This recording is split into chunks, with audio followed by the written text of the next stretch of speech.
अरे चल ना रे, घाटे लेट होता। रुकी ना, तैयार होता नहीं। तार कुछ ज्यादा तैयारी नहीं कर, चलो 5 मिनट आवता नहीं।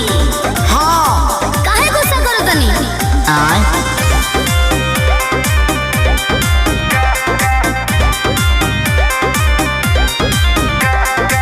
पाउडर तेरे लगा ले दे, तोने साव झमका ले। मैंने आज पूरा फैशन शो करूँ का। अरे ना जी, पाउडर तेरे लगा ले दे, तोने साव झमका ले। पहिला रख लागे ना देबू का, ए धनी हो सजही में बेरा बीता देबू का। ए भाभी हो सजे में बेरा बीता देबू का। अरे सब लोग आइल, चल रे। रुकी ना, चलते न बनी।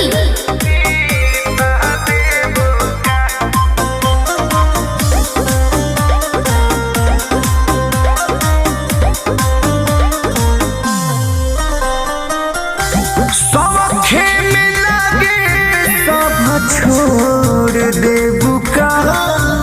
आज भैया के दिलवा तोड़ देबू का।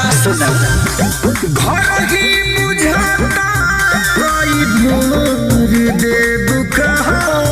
धुकल बारू तो शीशा में शीशा तोड़ देबू का। 5 मिनट बाबा।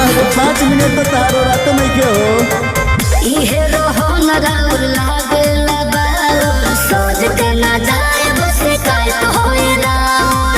सोचले बारू में सब देबू का, ए धनी हो जग के बीरा बीता देबू का।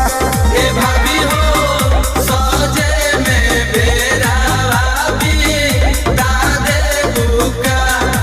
आगे सो जाइयो, चल पड़ाका छोड़ के बाबरा। हाँ तो राउर पड़ाका छोड़ जरूरी बा, हमर सोचे जरूरी नइखे।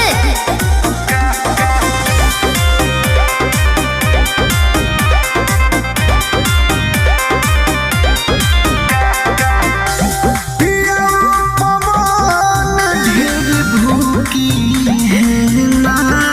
भौजी तारा खाती सूरज बाबा रुकी है ना। पूजा में खेसारी अब चुकी है ना।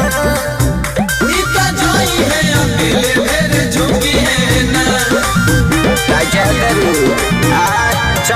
सुनी, पर भजा देखी सियाई ना पिया, माथे दौड़ उठाई ना पिया। दौड़ा पदिया जगह देबू का, हे धनी हो काजी? सजही